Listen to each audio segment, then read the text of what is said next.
Hola muchachos, ¿qué tal? Buenos días. Aquí tienen el horario para hoy, miércoles el 11 de septiembre. All right, we're going to pick up where we left off last class with the uses of the subjunctive. This is the tense, new grammar tense that we'll be using for the majority of this academic year. It is the most commonly used verb tense in the Spanish language. And last class, we began the notes that you can find here, as you saw in modules, the very last thing posted, this PowerPoint, titled Usos del Subjuntivo. We went over the first three situations that call for the subjunctive in the acronym WEIRD. WEIRD standing for the different situations that call for the subjunctive. And you should have these in your notes from last class. W standing for wish or will, E standing for emotions, I standing for impersonal expressions, meaning not directed to any person in particular, but generally speaking, the general population. R stands for requests and recommendations, and then D standing for doubt, denial, disbelief. We began with the W and the E, the wish, will, and emotions expressions that you can see here in Español and in English. Some situations, or examples rather, using those expressions of wish and will. We also did the same for emotions. So we're going to pick up where we left off, and then some examples for emotions there. These are impersonal expressions that you want to add in your notes. And I'll actually translate these because the English is not provided. We call these impersonal expressions because there's no subject or person in the first clause. It is impersonal, meaning no yo, no tú, no nosotros, no subject at all. Es bueno que, it is good that. Es malo que, it is bad that. Es necesario que, it is necessary that. Es importante que, it is important that. Es triste que, it is sad that. Es una lástima que, it is a pity, or it is unfortunate that. Es normal que, it is normal that. Es posible que, it's possible that. Es mejor que, it is better that. Es urgente que, it is urgent that. Es terrible que, it is terrible that. And es ridículo que, it is ridiculous that. Some examples of impersonal expressions using the subjunctive is bueno que cuides el medio ambiente. It's good that you take care of the environment. Cuidar is the verb to take care of. You may remember it from Spanish 1 and 2, the verb to babysit or take care of your younger brother or sister. Cuidar is to take care of. Very common expression, cuídate. Cuídate is a very common expression of saying goodbye. It means take care, take it easy. Cuídate. Es necesario que no contaminemos. It is necessary that we not pollute. Contaminar is the verb to literally contaminate, but in English we would say to pollute. Es importante que estudies hoy. It's important that you study today. Es normal que tengas buenas notas. It is normal that you would have good notes. Or good notes or good grades, depending upon the context. That could be grades as well. R, requests and recommendations. Aconsejar que, insistir en que, pedir, which is a stem changer. The E in pedir changes to I. So, pido in the present tense, pides, pide. And then in the nosotros form, no change, pedimos and piden. Pido que, or pedir que, recomendar que, stem changer. The second E changes to IE. Sugerir. Sugerir, also a stem changer, E to IE. Necesitar que, exigir que, and rogar que. That was new vocabulary for me, rogar, the verb to beg. Examples. Te pido que vengas a buscarme hoy.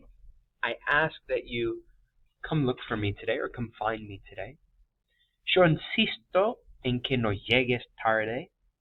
I insist that you not arrive late. Te exijo que me hables con respecto. I demand. Exigir is to demand, not in the vocabulary there. I demand that you speak to me with respect. Los vecinos necesitan que cuides de su perro. The neighbors need you to take care of their dog, and le recomendamos que busque ayuda. We suggest to you, or to him or to her, that they or you look for help. Le could be the usted form, polite, or it could be talking about someone, about him or about her. Le recomendamos que busque ayuda. Finally, disbelief, doubt and denial. No creer que. Creer is to believe or to think. Dudar que, to doubt or distrust. Negar que, to deny. No estar seguro de que, to not be sure of. And no es cierto or no es verdad. It's not true or it's not certain that. Second clause. No creo que sea verdad. I don't believe that it's true. Sea is the subjunctive of the verb ser. And I'll show you where to find that in the textbook. Dudo que Camila venga a la reunión. I doubt that Camila will come to the reunion, or is coming to the reunion. Niego que ella esté ahí. I deny that she's even there. No es verdad que Sergio estudie ecología. It's not true that Sergio studies ecology. No estoy seguro de que vaya a llover. I'm not sure that it's going to rain. So the rest of these are just examples in the PowerPoint. We're not going to focus on these examples. Also, they have you just doing straight translating, which I think would be a challenge because a lot of this vocabulary we've yet to acquire. We will acquire a lot of it as our next subject, or our next chapter rather, is on the environment. So I wouldn't pay too much attention to these examples because we're going to do some examples from the textbook. So where we left off last class is with activities 2 and 3. I'm going to zoom in here so we can see a bit better. Hopefully that's easier on your guys' end. Present subjunctive, how do we put it together? So we have some context, right? Weird. We know the situations that call for the subjunctive, and you guys are going to become more and more familiar with, those situations and the expressions themselves. But let's continue to unpack the grammar of it and how to put it together. As we talked about last class, the present subjunctive is formed as follows. We start with the present indicative. When we say present indicative, we're talking about Spanish 1 grammar, the air quotes regular present tense. They are present tenses of other tenses, if that makes sense. Present subjunctive, present indicative.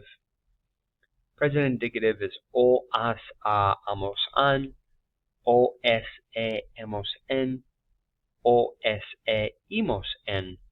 The endings you learned in the very beginning of your journey learning Spanish. So we use the yo form of a verb in the present indicative, drop the o ending, and when we do that, that becomes the stem for the subjunctive, right? The stem or the root of the conjugation at the very beginning.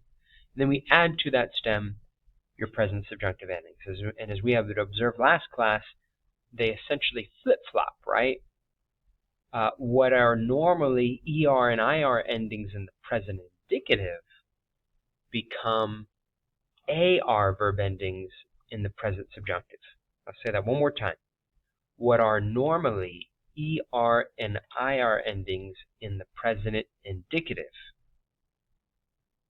become the AR endings in the present subjunctive.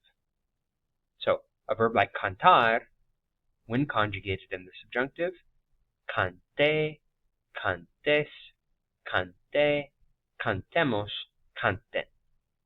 Just to give you an example, I like to do a lot of singing in class. All right, I constantly am trying to encourage many of you to indulge me and sing with me. If I wanted to ask you guys to sing along in Spanish, now, whether that's a wish or a will, or a recommendation or a request, let's make it a recommendation or a request. Just to give you an example. Pido. Pido meaning I ask. Pido que, I ask that. Pido que ustedes canten. Ustedes canten conmigo. I ask that you guys sing with me. And notice how I'm the subject in the first clause. You guys are the subject on the second clause. And when we have those difference in subjects, that's what calls for the subjunctives. And we'll unpack that more in just a moment. But anyway, these are your AR endings for an AR verb in the subjunctive. ER and IR endings are the same, but again, just switched. What normally look like AR endings are ER and IR endings in the subjunctive. So a verb like leer would become lea in the yo form, leas, lea, leamos, and lean. And then we used this chart to fill in last class to kind of get in academic reps, if you will, some repetition of seeing these conjugations because they look funny, right? I mean, if you look at the endings, you're like, oh, no, that's wrong, because you've been conditioned, you've been accustomed to the endings being essentially the opposite, right? So it takes some practice to get used to it. Other things to consider here before we move on to new notes. Kargars are verbs that have a spelling change, and typically these spelling changes take place in the preterite, as we talked about earlier this academic year, the simple past tense. We're going to use these spelling changes in the subjunctive as well. And it's just to maintain correct pronunciation. It's for phonetic reasons. Instead of saying to say, we want that fricative K sound, and so that's why the C changes to GU. Same spelling changes that you've seen before in the preterite. We're utilizing those spelling changes as the stem or the base for these verbs in the subjunctive. You go to a museum and they ask you to what? Not touch anything. Tocar is the verb to play, but it also means to touch. So if we want to come up with an example of that, and if you're telling someone not to do something, I guess it's a request. And if we go to our expressions of request, insistir, perhaps, or exigir, I guess would be more strong.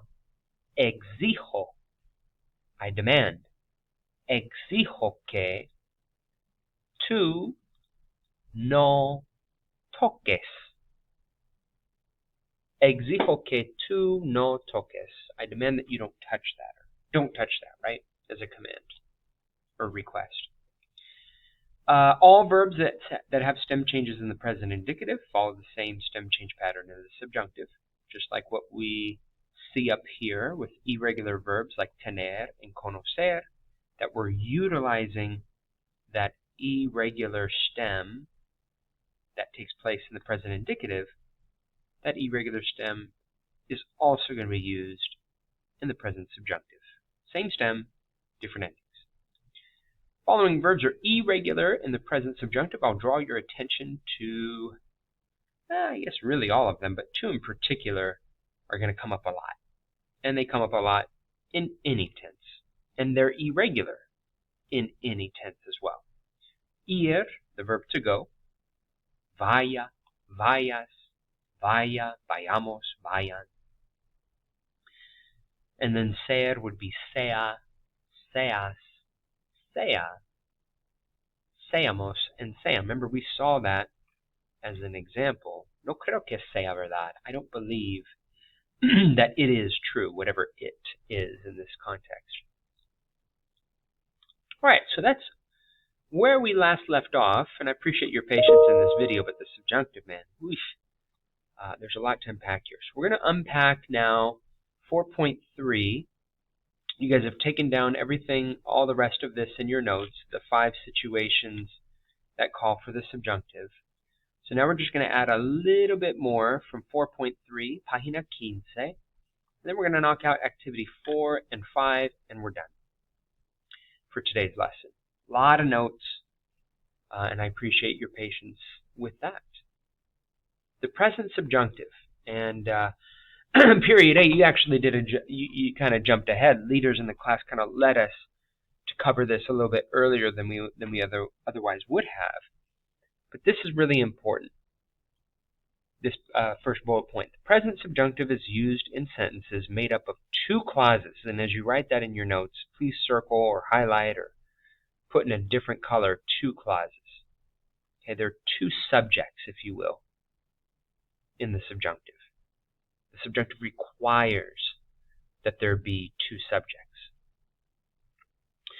The first clause contains a verb of, and I want you to cross out will or influence in your notes. And instead of saying the first clause contains a verb of will or influence, cross that out and put weird. Not just will or influence, but also emotion, impersonal expression, requests and recommendations, and then, you can't see it pictured, but doubt, denial, and disbelief. Put the acronym WEIRD in place of will or influence, because we're not just looking at this situation, we're going to look at all. First clause contains a verb of weird, one of those example expressions, depending upon the situation. Then the second verb, or the verb in the second clause rather, will be conjugated in the subjunctive. So these verbs that you see here in the first clause, you can see them in the examples. These are not conjugated in the subjunctive, right? If you look at these endings are all present indicative. Just go back and use that phrase, present indicative, aka Spanish 1 grammar. So first clause, present indicative. Second clause, present subjunctive. The new grammar that we're trying to acquire. Whatever that verb is, it's going to be in the subjunctive. And then each clause is going to have a different subject as well, joined together by the conjunction K. The whole reason why we use the subjunctive is because we're not sure if that second action is legit going to take place. For example, Olga Lucia desea que Juanjo le crea. Olga wants Juanjo to believe her. Whether Juanjo is going to do that or not, I mean, we don't know. It's not certain. And that's why we use the subjunctive to begin with. Are our wishes, our hopes, or dreams certain? Our emotions for the future? Whether you guys are going to get into your dream school, certainly not a certainty. Sorry. Impersonal expressions for the general population, whether people follow those or not, is certainly not certain. You ask someone to do something, or you make a recommendation, whether or not they follow through is certain. And then if you have doubts or denials or disbeliefs, those are fundamentally uncertainties, right? So that's why the subjunctive is being used in these situations, because whatever that second action is, it's unknown as to whether or not it's even going to transpire. Hopefully that resonates. Hopefully that makes sense. You'll kind of see in these examples how that plays out. You have these verbs. You don't need to jot them down. You have them from the PowerPoint. Don't worry about indirect object pronouns. Although we kind of saw that a little bit of how the indirect object pronoun clues us in as to what the subject is in the second sentence.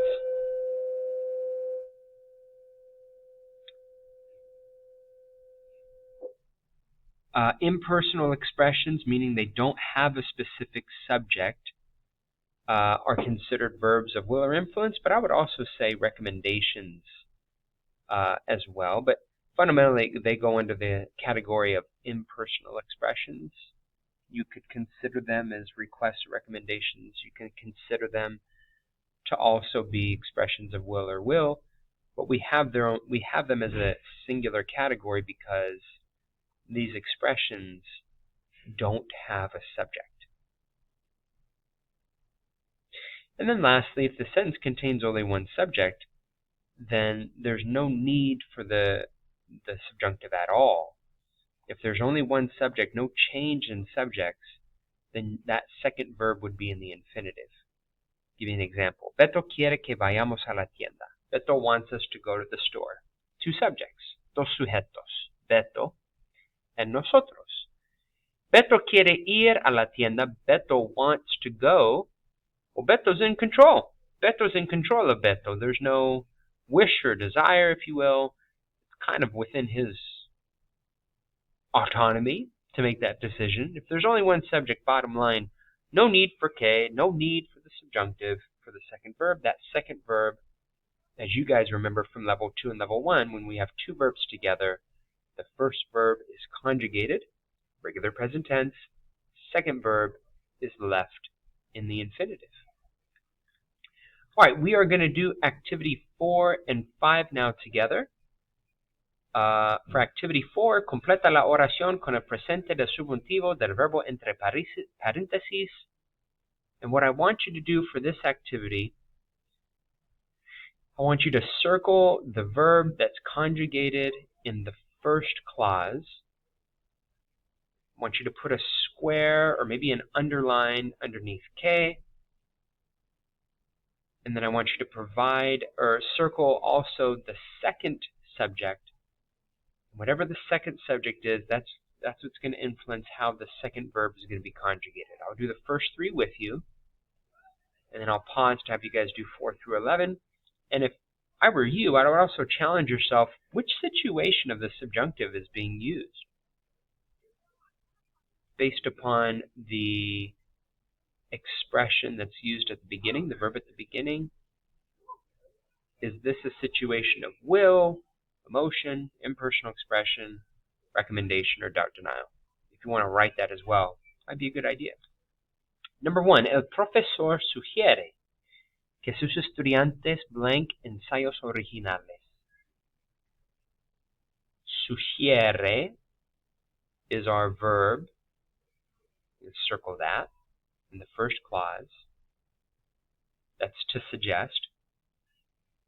Que is our glue, if you will, the conjunction that combines the two clauses together. So subject 1, que. Our second subject is sus estudiantes, his students. That's the ellos, ellas form. And since escribir is an IR verb, the correct answer would be escriban. El profesor sugiere que sus estudiantes escriban ensayos originales. And this would be an example of request or recommendation. R.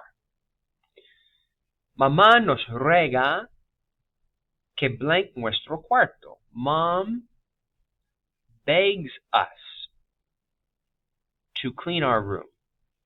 Mamá and ruega is the subject and verb in our first clause. Que, the glue that sticks the two clauses together. And then who's the subject for number 2? The subject of the second clause? We have to refer to the indirect object pronoun nos. Mom begs who? Mom begs us.